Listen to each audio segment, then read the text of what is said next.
Fala, meus amigos, alunos do professor Fredson Cerejo, futuros peritos criminais. Muito prazer estar aqui com vocês. Eu sou o professor Kelvin Wallace, sou professor na matéria de Direito Penal e na matéria de Processo Penal. Venho aqui trabalhar com vocês outro tema que pode ser objeto da sua prova de perito criminal. E eu quero aqui poder contribuir, assim como fiz na matéria passada, no tema passado, inquérito policial. Aqui hoje vamos trabalhar um tema bastante recorrente em concursos públicos. Vamos abordar esse tema início, meio e fim. Vamos revelar os principais aspectos que pode cair na sua prova. Tudo bem? Vamos trabalhar juntos? Eu vou disponibilizar para vocês um PDF, uns slides, na verdade, para vocês poderem estar acompanhando junto comigo aqui numa aula interativa, para vocês poderem situar o que a gente está falando, o que pode ser cobrado e conseguir desenvolver um processo de aprendizagem efetivo, beleza? Eu quero mandar um abraço aí para o nosso colega professor Fredson, que me deu a honra de estar aqui com vocês, tudo bem? Um abraço, professor Fredson, muito obrigado pelo convite. Vamos lá! Ação penal, meus amigos. Ação penal vai dos artigos 24 ao 62 do Código de Processo Penal. É um tema muito recorrente em concursos públicos, justamente porque ele tem vários aspectos que pode ser abordado numa prova. Vários aspectos, e hoje você vai aprender todos eles, porque se cair qualquer questão sobre a ação penal, você, meu amigo, você, minha amiga, vai conseguir responder, tudo bem? Vamos iniciar? O que é ação penal? Lembra quando eu disse que lá no inquérito policial, quando o delegado de polícia faz aquele minucioso relatório, finalizando o inquérito policial, o delegado de polícia, a autoridade policial, vai encaminhar isso para o juiz. E o juiz concede vista para quem? Ministério Público. O Ministério Público, ao colher esses elementos informativos, por meio de quem? Delegado de polícia, que encerrou esse inquérito policial, produzindo aquele conjunto probatório mínimo que a gente falou, indício suficiente de autoria, prova da materialidade. Ministério Público, ele vai poder promover o quê? Uma ação penal. Ele vai poder oferecer uma denúncia. Lembra disso? O Ministério Público, então, repetindo, ao encerrar o inquérito policial, a autoridade policial encaminha para o juiz e o juiz encaminha para o Ministério Público. Logo, o Ministério Público pode, tendo esse conjunto probatório mínimo, oferecer denúncia, em melhores palavras, poderá promover uma ação penal. Beleza? Então aqui, o que seria ação penal então, professor? Seria a busca da pretensão punitiva estatal. Oi? Professor, fala melhor, eu não estou entendendo, eu não sou do direito. O Estado, pessoal, ele tem uma pretensão em buscar punir aqueles que praticaram o quê? Uma conduta tida como crime. E ele vai utilizar um órgão oficial para isso. Qual que é esse órgão? O Ministério Público. Então, o Ministério Público é um órgão oficial do Estado que vai promover essa ação penal em busca de punir os seus infratores, que cometeu uma conduta tida como crime, que cometeu uma conduta que está prevista lá no Código Penal. E no Brasil temos dois tipos de ação penal. Veja só, no Brasil temos dois tipos de ação penal. Temos a ação penal pública e temos a ação penal privada. Temos a pública, temos a privada. Dentro da ação penal pública, temos duas espécies. Temos a ação penal pública incondicionada e temos a ação penal pública condicionada. Veja só, como que é cada uma delas. Na ação penal pública incondicionada, significa dizer que o Ministério Público não depende de ninguém, não depende de condição alguma para promover a ação penal, para poder promover a denúncia. Logo, ele não precisa de terceiros para poder promover essa espécie de ação penal. Olha o nome, ação penal pública incondicionada. Não depende de condição nenhuma para poder iniciar o processo penal, para poder iniciar a ação penal, para poder, em última análise, oferecer denúncia. Logo, na ação penal pública condicionada, aqui já dependemos de uma condição. O Ministério Público depende de uma condição para poder prosseguir. Ação penal pública condicionada.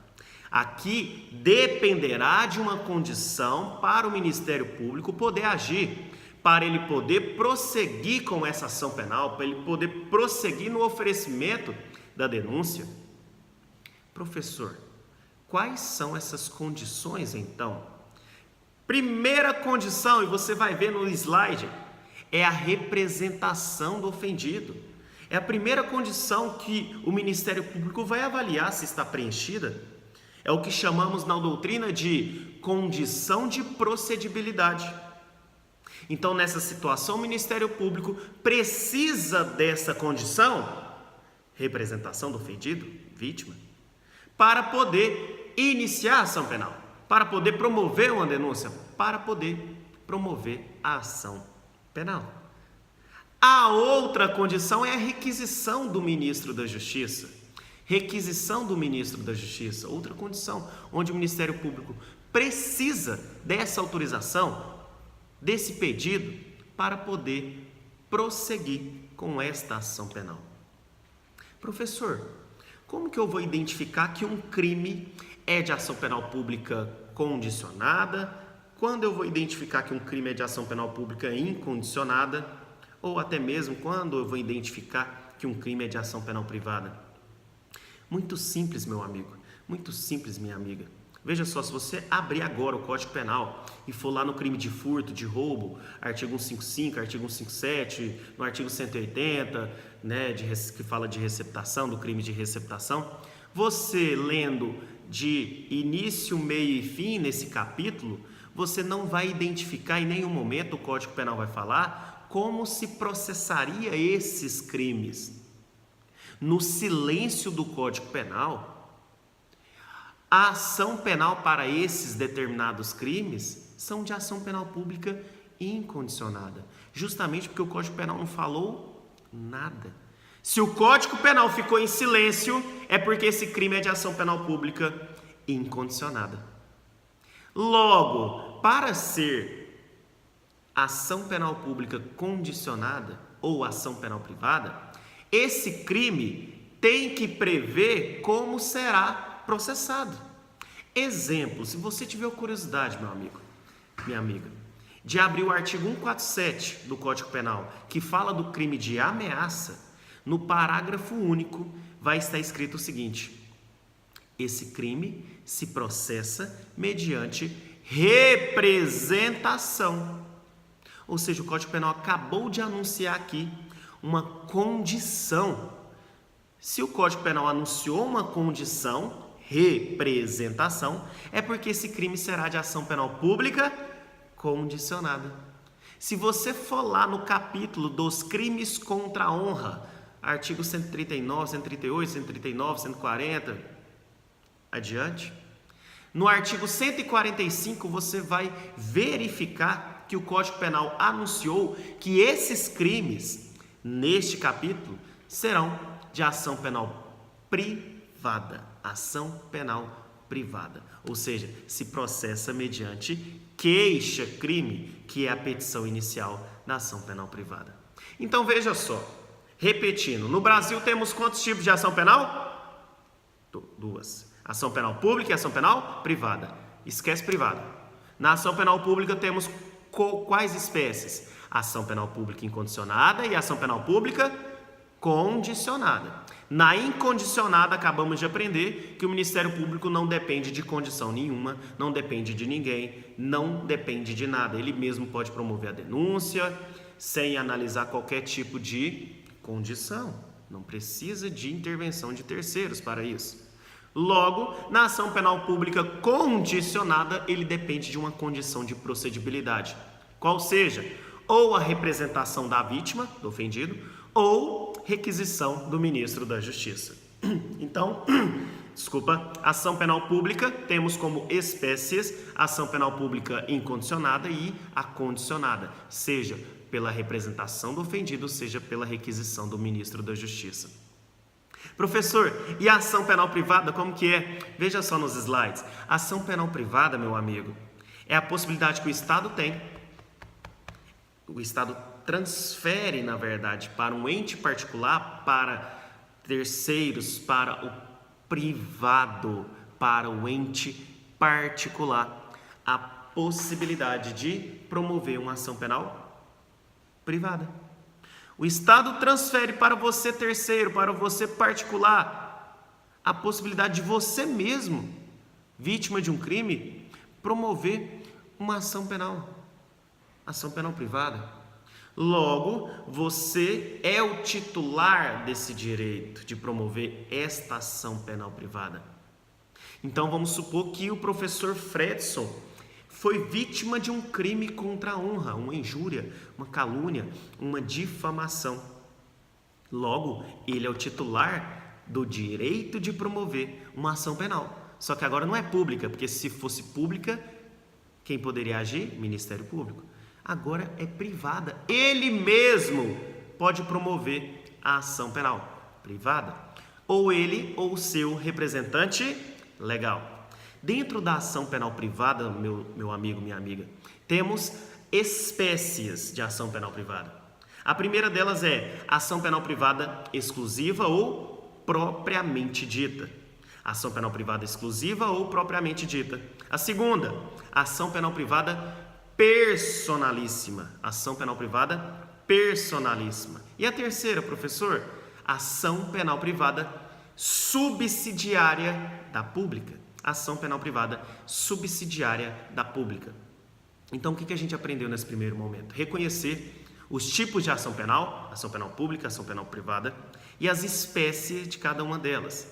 Dentro da ação penal pública, temos como espécies ação penal pública incondicionada e acondicionada, seja pela representação do ofendido ou requisição do ministro da Justiça. Na ação penal privada, temos como espécies 3. Ação penal privada exclusiva ou propriamente dita, temos a ação penal privada personalíssima e temos a ação penal privada subsidiária da pública. Agora, meu amigo e minha amiga, meus peritos, vamos trabalhar cada uma das espécies dessas ações penais, tudo bem? Vamos lá? Primeira espécie de ação penal, vamos para a ação penal pública, só que falando da espécie ação penal pública incondicionada. É aquela que o Ministério Público não depende de ninguém, não depende de condição, não depende de nada. Tendo o conjunto mínimo probatório ali nos elementos informativos do inquérito policial, ele vai oferecer a denúncia, ele vai promover a ação penal, ele vai prosseguir com o processo penal. E isso ocorre na grande maioria dos crimes lá no Código Penal, porque, em regra, a grande totalidade dos crimes lá no Código Penal, em regra, é de ação penal pública incondicionada. Porque são poucos os outros crimes que prevê lá no Código Penal que esse crime se processará de outra forma, que foi o exemplo do crime de ameaça que demos. Então, volta aqui. Ação penal pública incondicionada. Quem que é o titular, de quem que é a legitimidade ativa para promover essa espécie de ação penal? Veja só, estamos falando de ação penal pública incondicionada. Se é ação penal pública, o titular é o Ministério Público, porque é um órgão público, é um órgão oficial que promove a ação penal pública.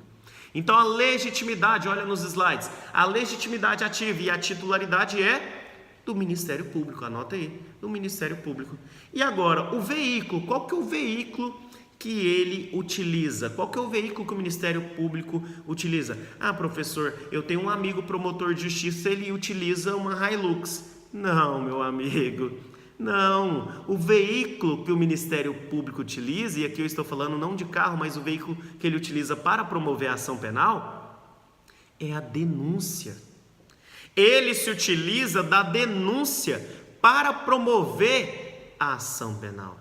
Professor, o que é denúncia? Denúncia, meu amigo, é uma petição, um papel, uma petição inicial da ação penal pública. Então ele vai redigir a denúncia e encaminhará para o juiz. E isso ele está promovendo a ação penal, promovendo a denúncia, iniciará a ação penal após o recebimento pelo juiz. Então veja só, qual que é o veículo que o Ministério Público utiliza? Denúncia. Então a denúncia é a petição inicial da ação penal pública. Agora, esta denúncia que vai ser oferecida pelo Ministério Público, ela tem certos requisitos que devem ser obedecidos. Lá no artigo 41 do CPP, você vai verificar que a denúncia deve conter a exposição dos fatos criminosos, ou seja, o promotor de justiça vai narrar os fatos. Depois, qualificação do acusado ou sinais que possam identificá-lo. Veja só, aqui o Ministério Público vai qualificar o acusado: nome, endereço, profissão, rua que mora. Compreenderam? Qualificação do acusado ou sinais que possam identificá-lo. Uma tatuagem, um apelido, vulgarmente como conhecido como traficante cerejo. Olha só, imagina se o professor Fredson fosse vulgarmente conhecido como traficante cerejo. Então o promotor de justiça utilizaria a qualificação do acusado e escrita assim, ó, vulgo ou vulgarmente conhecido como traficante cerejo. Então, qualificação do acusado ou sinais que possam identificá-lo, segundo requisito. Terceiro requisito, classificação do crime. O Ministério Público não narrou os fatos? No dia tal, o fulano de tal praticou a conduta criminosa assim, assim, assado, com várias pessoas, vai narrar os fatos. Classificação do crime, meu amigo, é pegar esses fatos e ver com qual artigo do Código Penal que vai amoldar esses fatos. Ou seja, professor Fretes, no dia tal, na rua tal, subtraiu coisa alheia móvel da vítima X. Opa, subtraiu coisa alheia móvel, vamos lá para o artigo 155 do Código Penal. Então o Ministério Público, ao final, os fatos narrados se amoldam ao artigo 155 do Código Penal, requerendo a condenação por este crime. Veja só, classificação do crime nada mais é do que classificar essa narrativa a um tipo penal, a um artigo lá do Código Penal. E por fim, testemunhas, arrolar testemunhas se houver. Veja só, vamos recapitular para você focar nesse aqui que pode ser alvo de uma questão na sua prova. Então, o Ministério Público, os requisitos que tem que conter na denúncia, o Ministério Público, ao produzir a denúncia, ele tem que obrigatoriamente obedecer requisitos. Quais são esses requisitos? Exposição dos fatos criminosos, tem que narrar na denúncia esses fatos criminosos. Qualificação do acusado ou sinais que possam identificá-lo, tem que colocar todos os dados, principalmente se houver outros sinais, um apelido, uma tatuagem, tem que identificar na denúncia também para poder qualificar da melhor forma o acusado. Terceiro, classificação do crime. Opa, narrei os fatos? Onde esses fatos se encaixam aqui no Código Penal? Qual artigo? O Ministério Público tem que colocar. E por fim, testemunhas se houver. Logo, testemunhas se houver, sim, porque se não houver testemunhas, ele não é obrigado, o Ministério Público não é obrigado a rolar testemunhas se não houver. Então, testemunhas, ele é obrigado a rolar testemunhas se houver, porque se ele não arrolar, ocorre a preclusão. Professor, o que é preclusão? Preclusão, pessoal, é a perda de uma faculdade processual. Professor, piorou, não entendi porra nenhuma. Perda de uma faculdade processual, ou seja, naquele momento da denúncia, ele pode arrolar as testemunhas, ele não é obrigado, ele pode arrolar. Lembrando que se ele não arrolar nesse momento, ele não pode arrolar depois. Por isso que chama preclusão, perda de uma faculdade processual. Ele tem a faculdade de arrolar testemunhas somente nesse momento. Depois ele não terá outra oportunidade. Em regra, se é uma regra, porque temos exceção. E a exceção é qual, meu amigo, minha amiga? Surgimento posterior de testemunhas. Então a sua questão pode abordar assim: no momento que arrolou a denúncia, o Ministério Público, no momento que promoveu a denúncia, o Ministério Público não arrolou testemunhas. Só que no momento da audiência de instrução, debates e julgamento, surgiu testemunhas posteriormente. Logo, nesta ocasião, o Ministério Público, tanto a defesa também, pode arrolar estas testemunhas que surgiram posteriormente. Perceba que no primeiro momento ele não pode arrolar testemunhas porque ele perdeu a chance. Porém, se posteriormente surgem testemunhas que possam dar um desalinhar diferente para a causa, é claro, é muito óbvio que o Ministério Público, a defesa, podem arrolar essas testemunhas porque elas não apareceram antes. Como que eles iriam saber que iria surgir essas testemunhas posteriormente? Então, a única exceção é surgimento posterior de testemunhas. Segue os slides. Prazo para oferecimento da denúncia. Veja só, o Ministério Público. Lembra quando eu falei que o delegado de polícia faz um minucioso relatório, manda para o juiz, encerra no inquérito policial, o juiz concede vista para o MP. O MP tem 3 alternativas, lembra? Oferecer denúncia, requerer arquivamento, insistir ou requerer novas diligências. Ele tem essas 3 alternativas. Logo, ele tem um prazo para fazer isso, ele tem um prazo para poder trabalhar e oferecer essa denúncia, ele tem um prazo para manifestar dessas formas. Qual que é o prazo? O artigo 46 do CPP vai anunciar o quê? Que o prazo que o Ministério Público tem para promover a denúncia, oferecê-la, é 5 dias para acusado preso. Portanto, se o professor Fredson estiver preso, os autos do inquérito policial foi encerrado, encaminhou para o juiz concedeu vista para o Ministério Público tem 5 dias para promover a denúncia. Por outro lado, o Ministério Público tem 15 dias para a promoção dessa denúncia se o professor Fredson agora estiver solto. Então, em se tratando de acusado solto, o promotor de justiça tem 15 dias para manifestar, seja pelo oferecimento da denúncia, seja naquelas outras alternativas que a gente trabalhou. Então, o importante aqui é descobrir o prazo. Qual que é o prazo para o oferecimento da denúncia? 5 dias para acusado preso, 15 dias para acusado solto. Agora, acompanhando nos slides, vamos para os princípios da ação penal pública. Quando eu falo princípios da ação penal pública, eu estou falando ação penal pública como tipo. Ou seja, vale tanto para a ação penal pública incondicionada como para condicionada. Eu estou falando de princípios da ação penal pública como tipo, que serve para as 2 espécies de ação penal pública, incondicionada e a condicionada. Primeiro princípio da ação penal pública, qual que é? Leia aí. Obrigatoriedade. Obrigatoriedade significa dizer o que, meu amigo, minha amiga? Meus futuros peritos!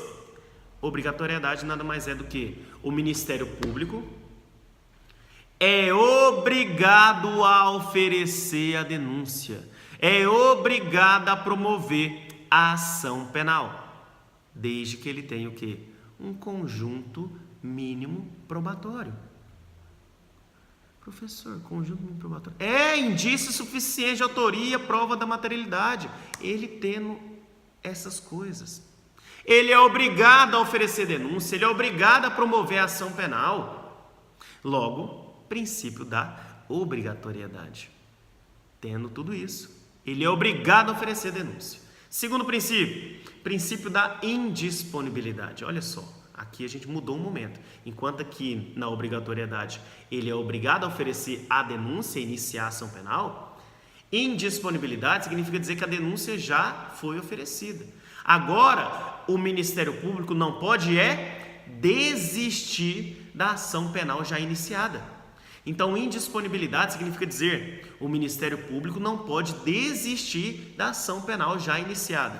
Ele tem que ir até o final, nem que seja para pedir a absolvição do acusado. Então, indisponibilidade significa dizer que o Ministério Público não pode desistir da ação penal já iniciada. Ele tem que ir até o final, nem que seja para pedir a absolvição do acusado. Terceiro princípio, oficialidade. Oficialidade é porque a ação penal foi destinada, a ação penal pública foi destinada a um órgão oficial. Qual órgão? Ministério Público. Ministério Público. Então, a ação penal pública foi destinada a um órgão oficial, qual seja Ministério Público. Quarto princípio, princípio da divisibilidade. Divisibilidade, em simples palavras, é porque a ação penal é divisível. Princípio da divisibilidade. Se ela é divisível, como que você vai entender o que significa divisibilidade? Havendo 2 ou mais infratores, o Ministério Público pode dividir a ação penal. Ele pode oferecer a denúncia contra aquele onde ele tem indício suficiente de autoria mais prova da materialidade, e ele pode, por exemplo, requerer novas diligências contra o outro autor, porque ele não tem ainda esses indícios suficientes de autoria, ele não tem ainda essa prova da materialidade. Então ele vai dividir essa ação penal, por isso que falamos sobre princípio da divisibilidade. A ação penal é divisível. Último princípio chama intranscendência. Intranscendência. O que significa isso, professor? É uma palavra difícil, isso eu já entendi. Intranscendência significa dizer que somente pode ser processado criminalmente o autor da infração penal. Imagina que o professor Fredson comete uma conduta criminosa e eu, promotor de justiça, quero me vingar.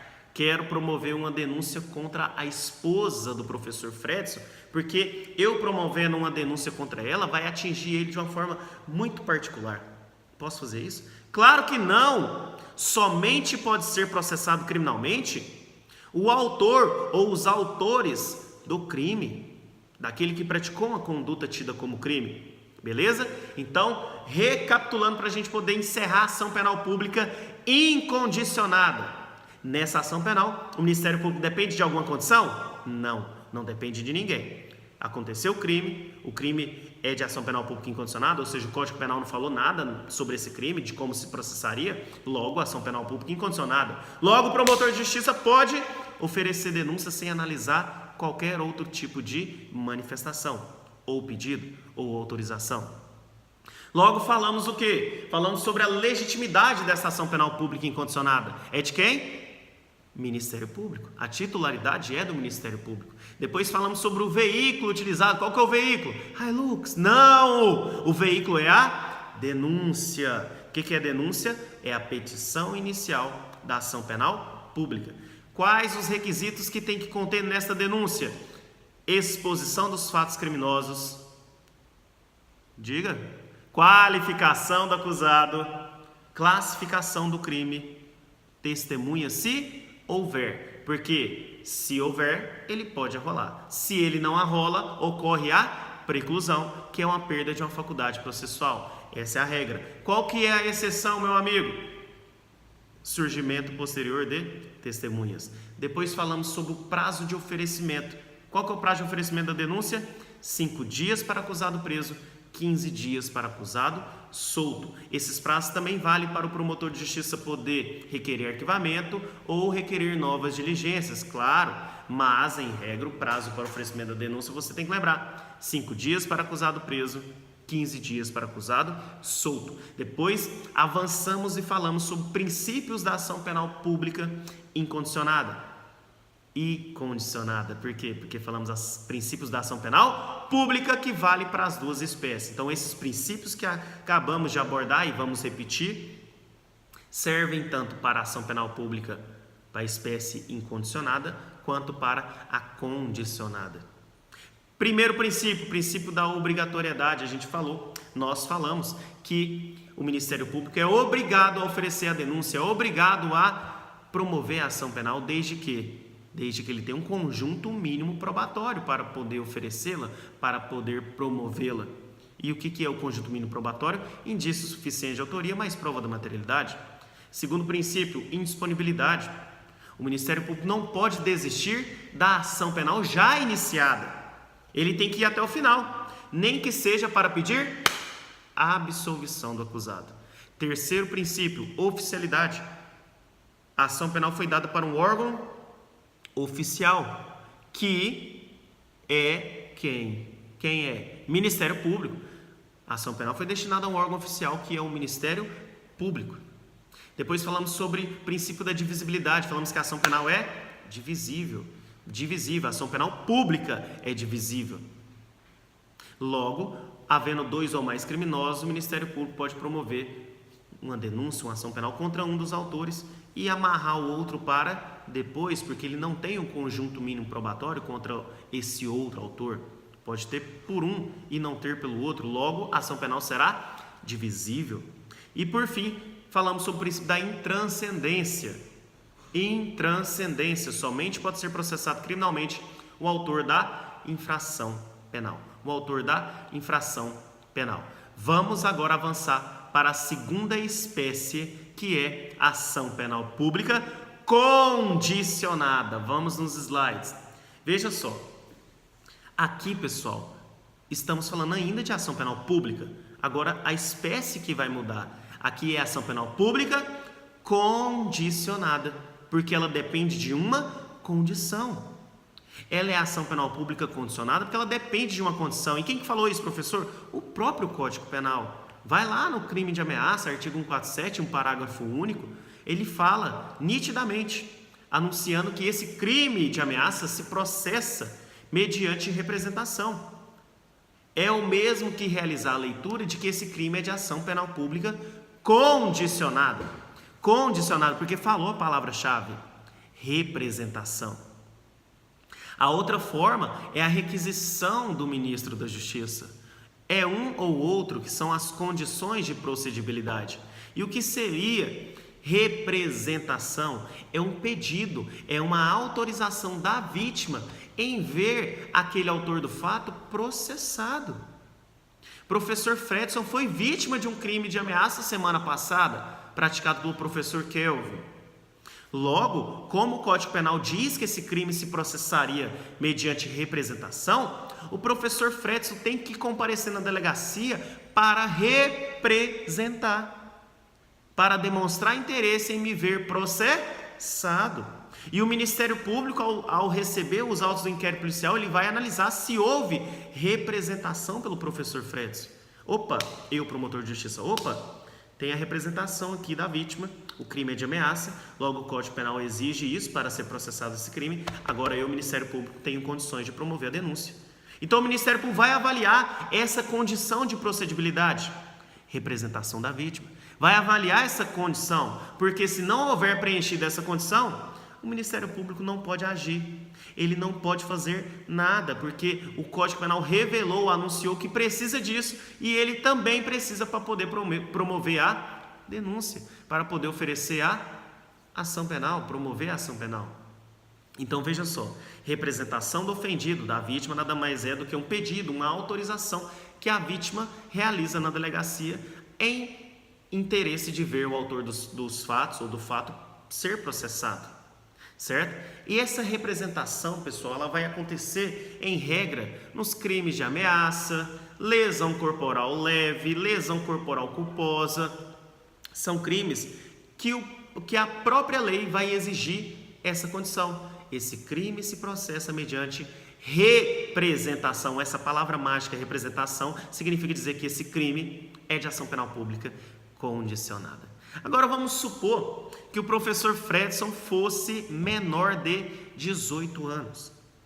Nesse mesmo exemplo, ele foi vítima de um crime de ameaça, só que ele é menor de 18 anos. É claro que é uma mentira, né? Claro, o professor Fredson aí já ultrapassou as barreiras dos 40 anos, dos 50 anos.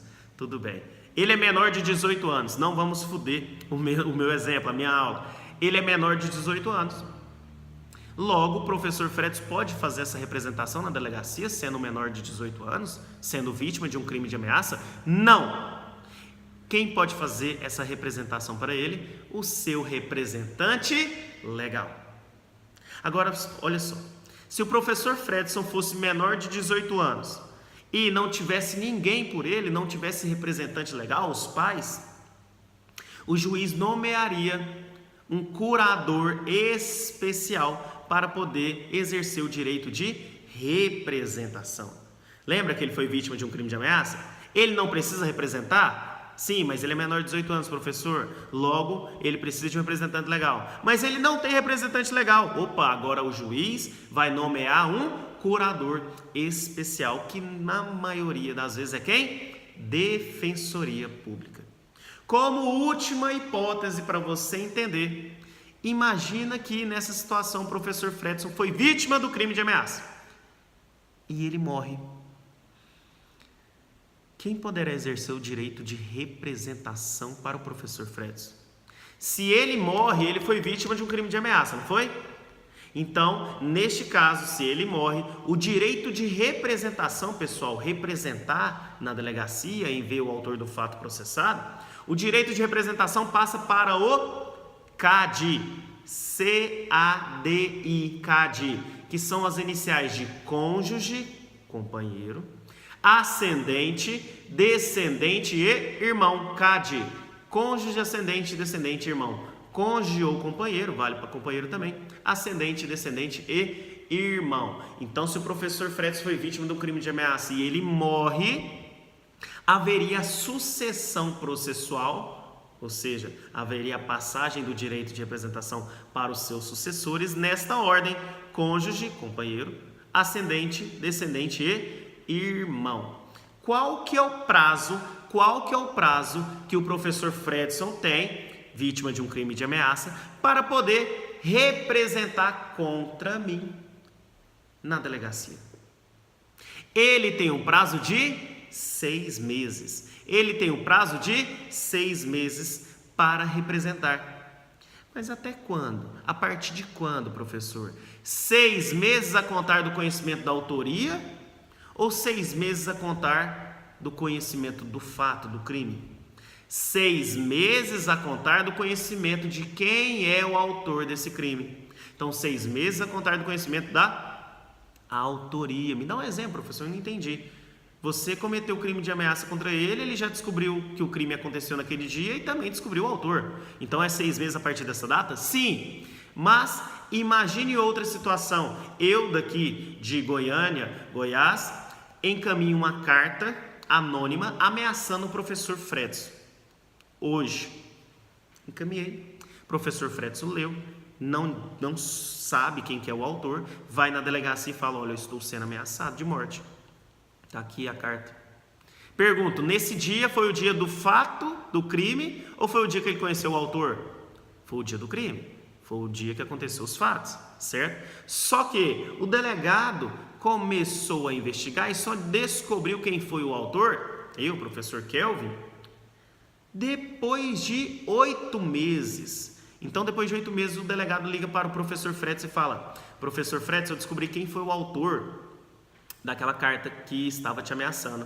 Foi o professor Kelvin Wallace. Você conhece? Claro, cara. Conheço esse cara sim. Então, a partir dessa data, onde se conheceu o autor do crime, o professor Fredson tem 6 meses para representar. Então, repetindo, qual que é o prazo para a representação? 6 meses a contar do conhecimento da autoria.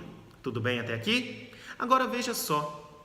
O professor Fredson representou lá na delegacia. Ele quer me ver processado. Ele pode, pessoal, se retratar. O que é retratação? O que é se retratar, professor?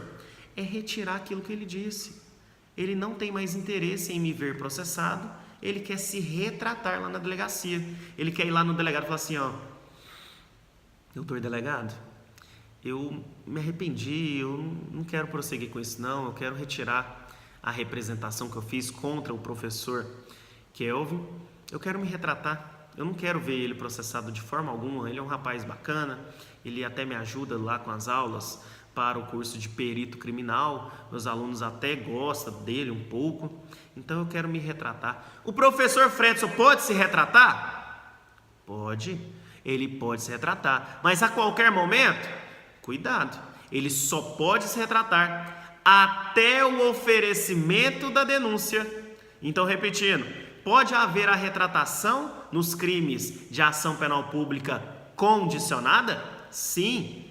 Pode haver retratação, só até o oferecimento da denúncia. Então, enquanto não for oferecida a denúncia, pode haver retratação, representação novamente, retratação, representação novamente, retratação. Como assim? Retratação, representação? Como assim? Ué, imagina que o professor Fredson fala isso, se retrata, retira o que diz, volta para casa.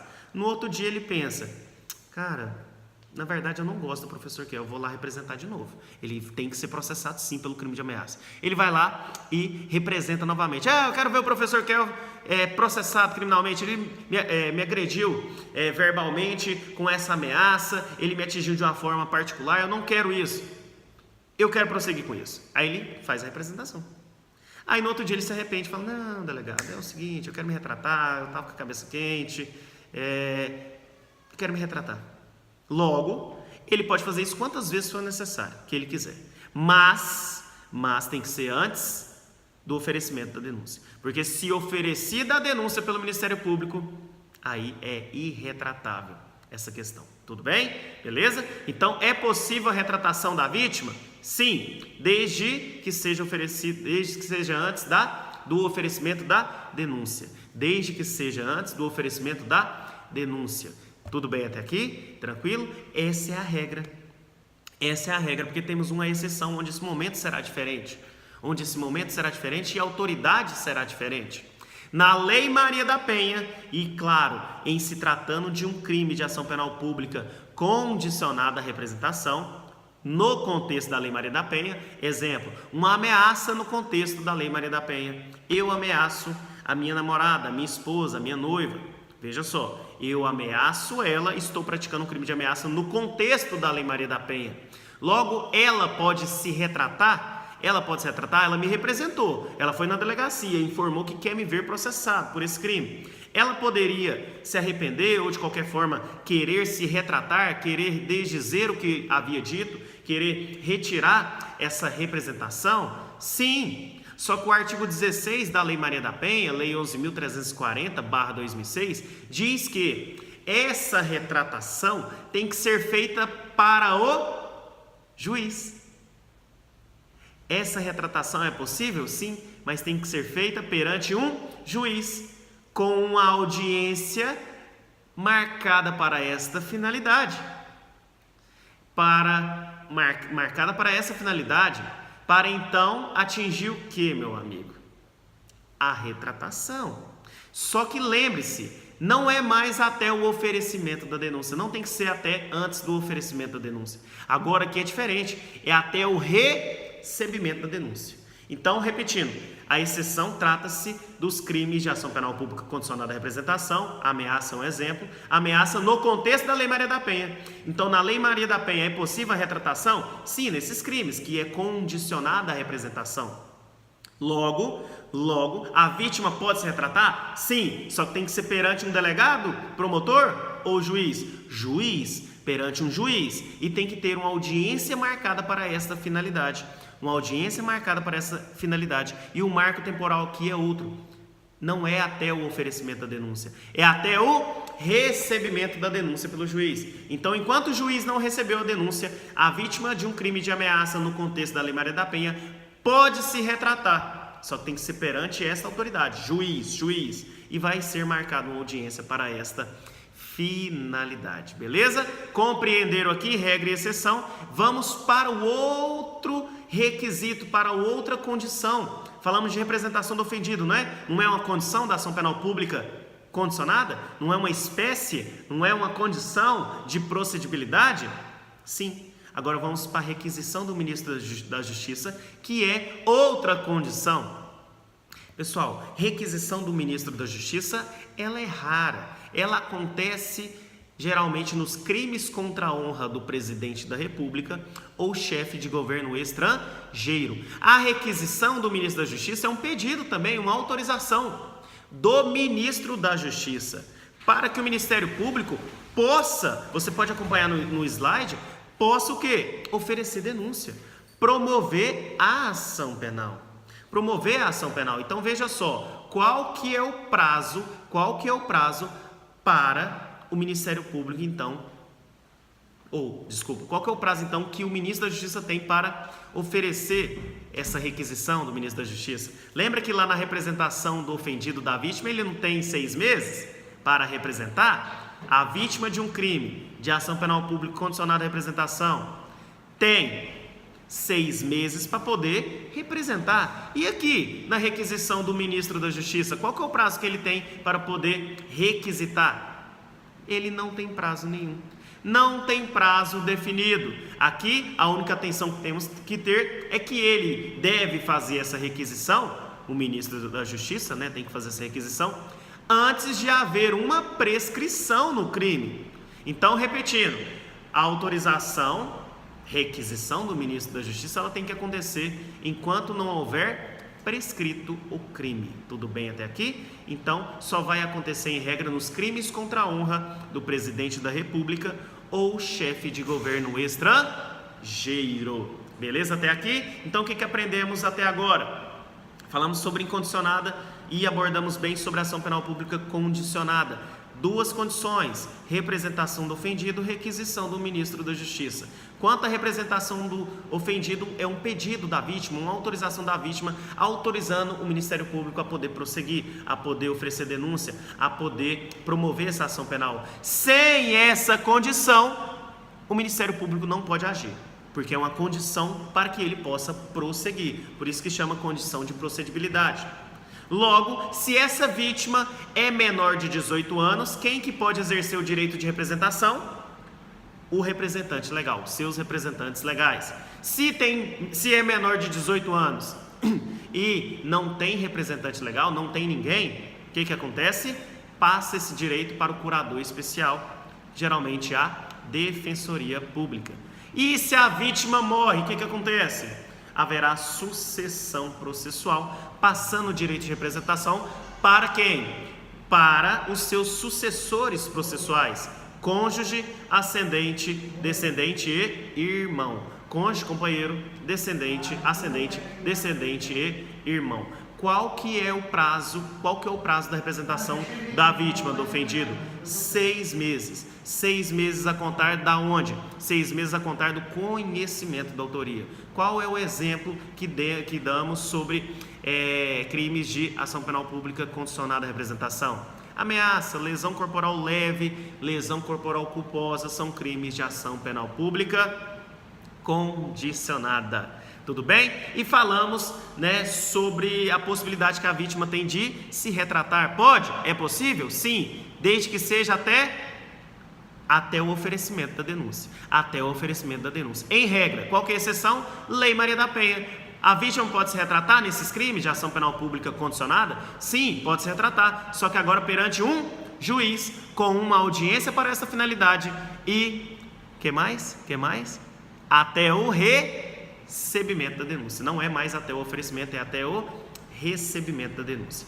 A outra condição, ação penal pública condicionada, a outra condição é requisição do ministro da Justiça, que é raro, acontece em regra nos crimes contra a honra do presidente da República ou chefe de governo estrangeiro. E qual que é o prazo que ele tem para fazer essa requisição, professor? Porque lá na representação é 6 meses. E aqui 6 meses também? Não, aqui não tem prazo. Aqui ele tem que realizar essa requisição enquanto o crime não houver prescrito. Tudo bem? Vamos avançar. No slide você vai ver ação penal privada, onde o Estado agora, pessoal, vai transferir para um particular a possibilidade de você, particular, ou o seu representante legal, em promover uma ação penal privada. Então, quem que é o titular? De quem é a legitimidade ativa dessa ação penal privada? Do ofendido, vítima, ou o seu representante legal? E qual que é o veículo que se utiliza esse particular? Qual que é o veículo? A queixa-crime. Queixa-crime é a petição inicial da ação penal privada. É a petição inicial da ação penal privada. E aqui, pergunto, qual que é o prazo para oferecer essa queixa-crime? 6 meses. Veja que parece a ação penal pública condicionada. Aqui na privada, o prazo para o oferecimento da queixa-crime é 6 meses. Também a contar do conhecimento da autoria. Também a contar do conhecimento da autoria. Lembra que eu falei que temos algumas espécies de ação penal privada? Ação penal privada exclusiva ou propriamente dita, ação penal privada personalíssima e ação penal privada subsidiária da pública. Aqui da mesma forma, em regra, na ação penal privada, se a vítima morre, o direito de oferecer a queixa-crime, estamos falando de ação penal privada, passa para quem? Para o CAD, C-A-D-I, cônjuge, companheiro, ascendente, descendente e irmão. Então, se a vítima morre, a vítima de um crime de calúnia, de difamação, de injúria, se ela morre, o direito vai passar para os seus sucessores. Chamamos de sucessão processual. Cônjuge, companheiro, ascendente, descendente e irmão. Veja só, falamos de princípios lá na ação penal privada, ou na ação penal pública, não falamos? Aqui na ação penal privada também temos princípios. Quais são eles? Primeiro princípio, princípio da oportunidade, ou conveniência, ou discricionariedade. Aqui, pessoal, a vítima de um crime contra a honra, o professor Fredson, que foi vítima de um crime contra a honra praticado por mim, injúria, eu falei assim, professor Fredson, seu ladrão, seu safado, seu estelionatário.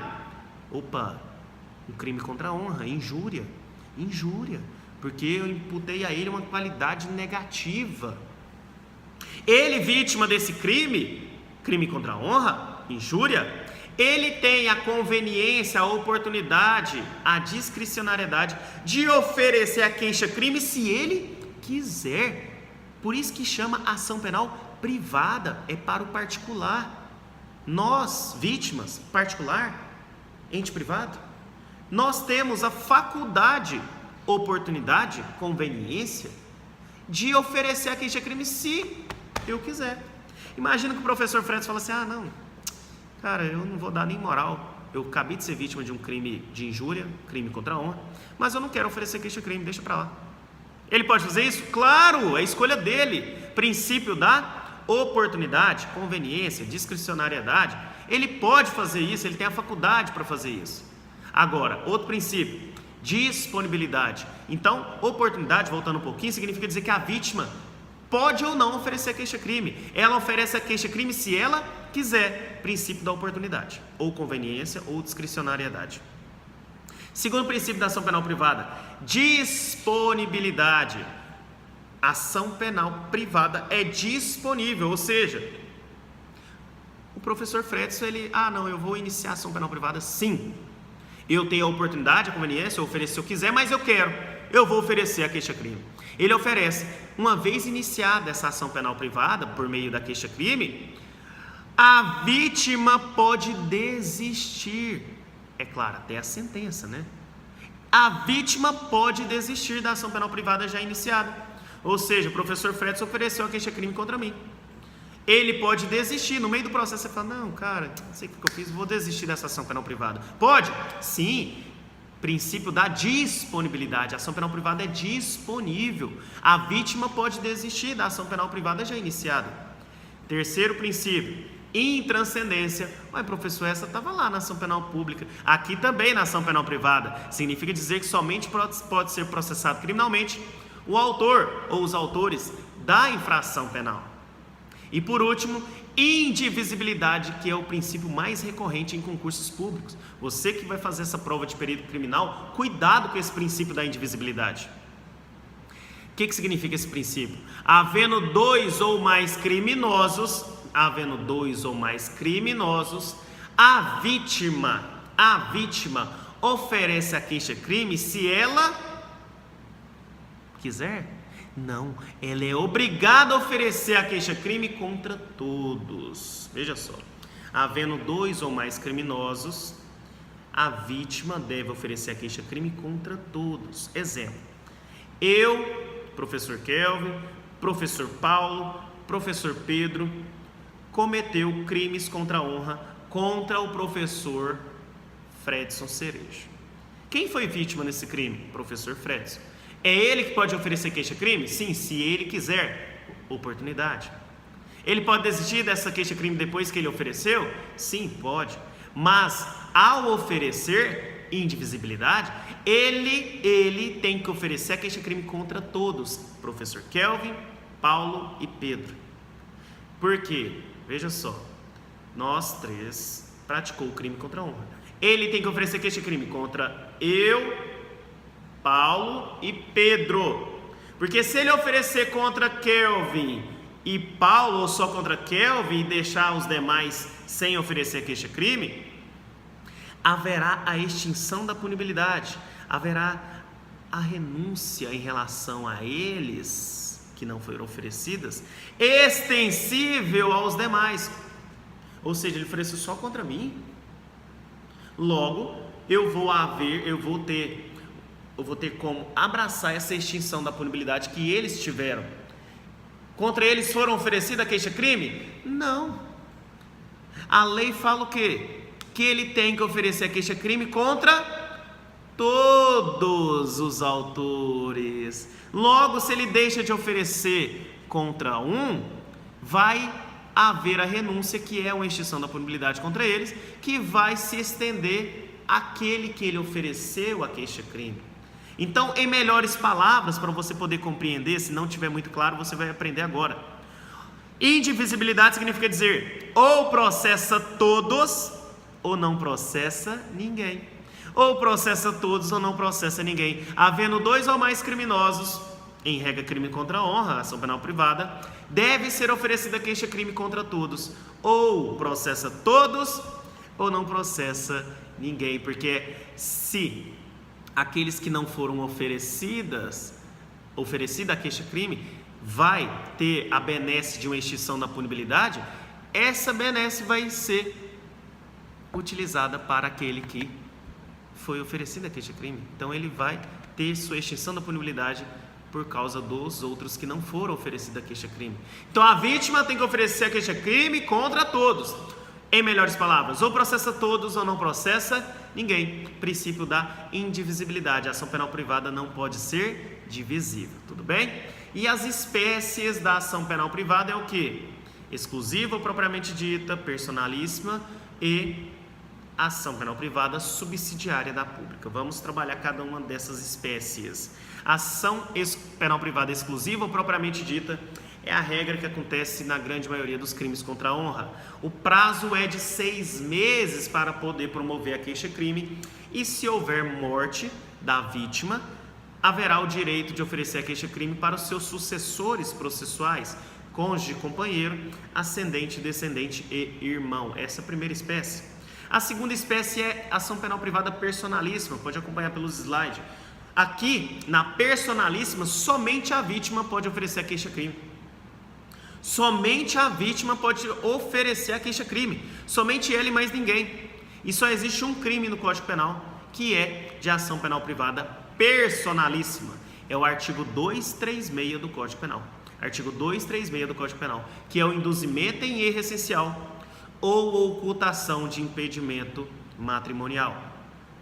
Induzimento em erro essencial ou ocultação de impedimento matrimonial. Esse é o único crime previsto no Código Penal, que é de ação penal privada personalíssima.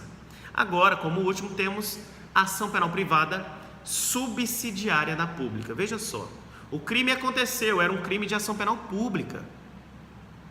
O Ministério Público não tem um prazo para oferecer a denúncia? Qual que é esse prazo? 5 dias para acusado preso, 15 dias para acusado solto. Ele não fez nada. Ele ficou inerte, ele não fez nada nesse prazo. Nasce para a vítima a possibilidade de oferecer uma queixa subsidiária. Uma queixa subsidiária, ou seja, uma ação penal privada subsidiária da pública. Então, como que se dá, como nasce a ação penal privada subsidiária da pública? Ela nasce com a inércia do promotor de justiça em oferecer a denúncia.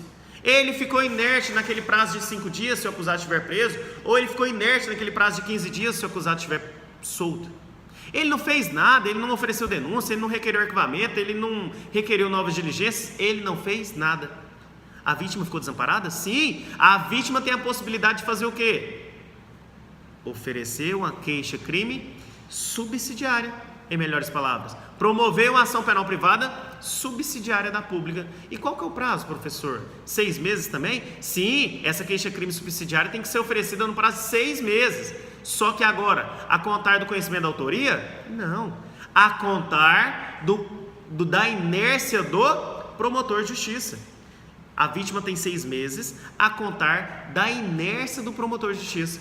Então, a partir do momento que encerrou aquele prazo para oferecimento da denúncia, encerrou aquele prazo que ele tinha para poder agir, nasce para a vítima a possibilidade de oferecer a queixa-crime subsidiária, ação penal privada subsidiária da pública. Então, repetindo, a ação penal privada subsidiária da pública, ela ocorre pela inércia do promotor de justiça E o prazo, 6 meses a contar da inércia do promotor de justiça. Ele não fez nada naquele prazo legal, logo nasce para a vítima a possibilidade de promover uma ação penal privada subsidiária da pública, tudo bem?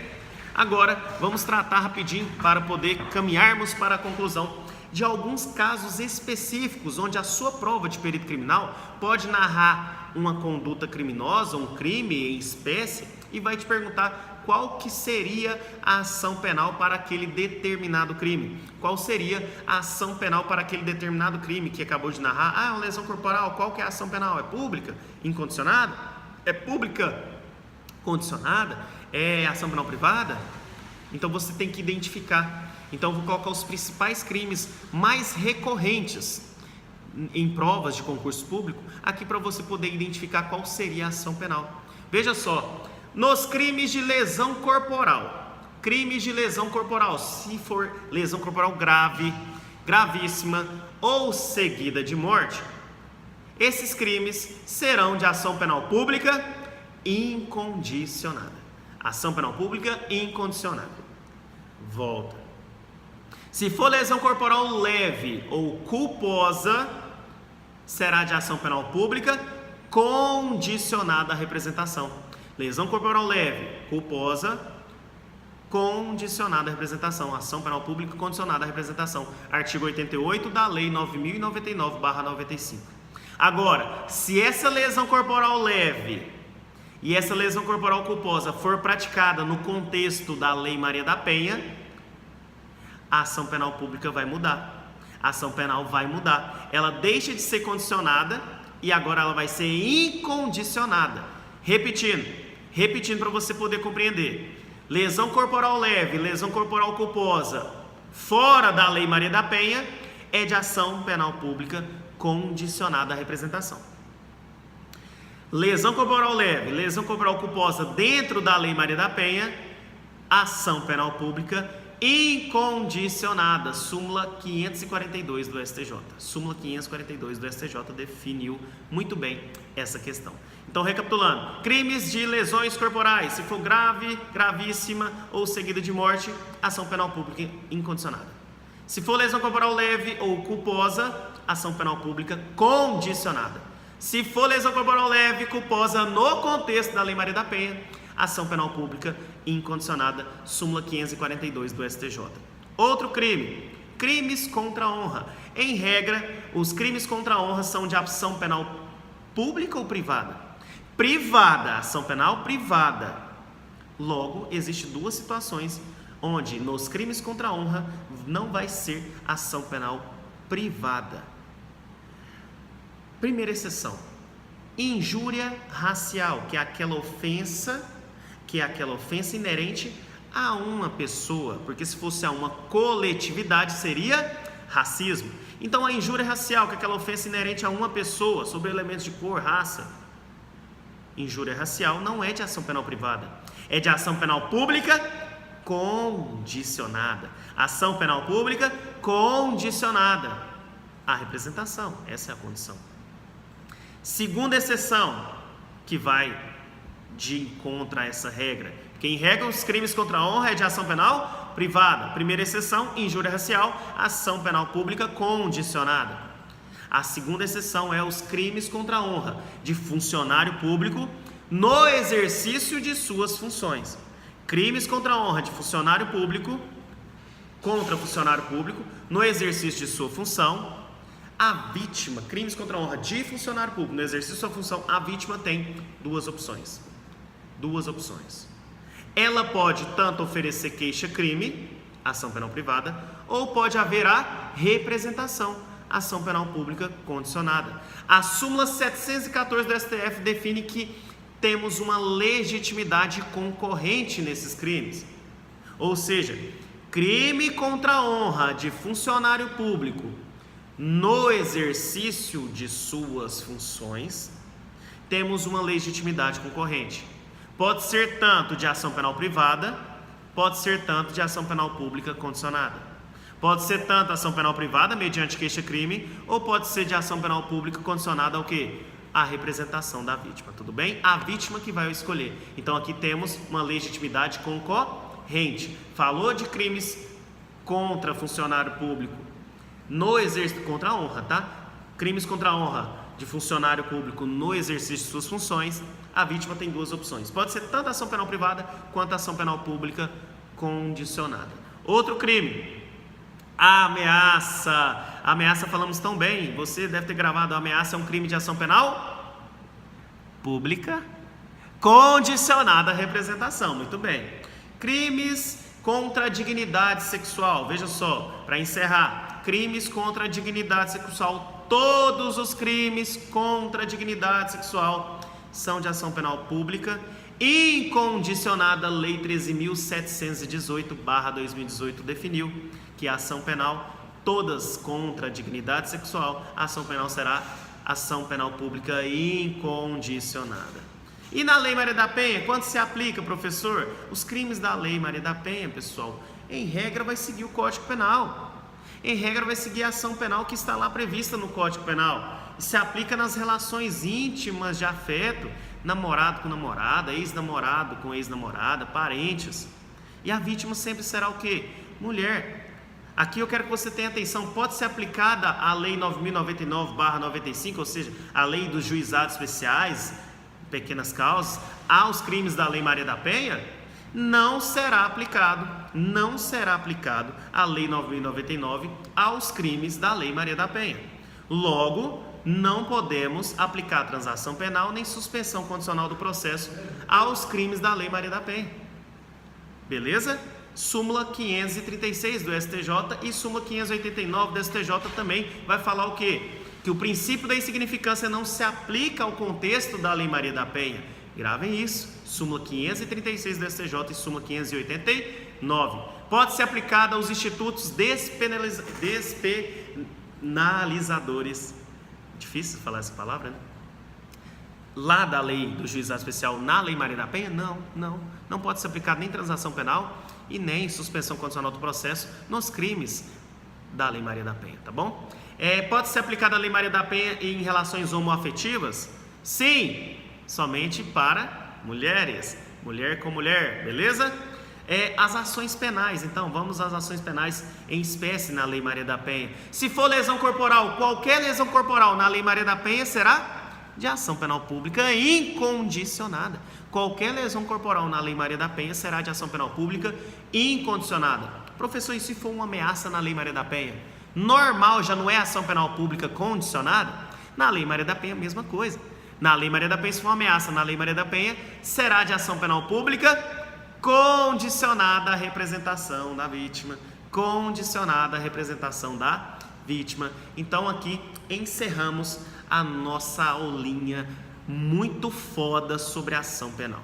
É possível que você, prestando atenção naquilo que eu disse, acompanhando pelos slides, agora você vai conseguir fazer várias questões inerentes a esse tema.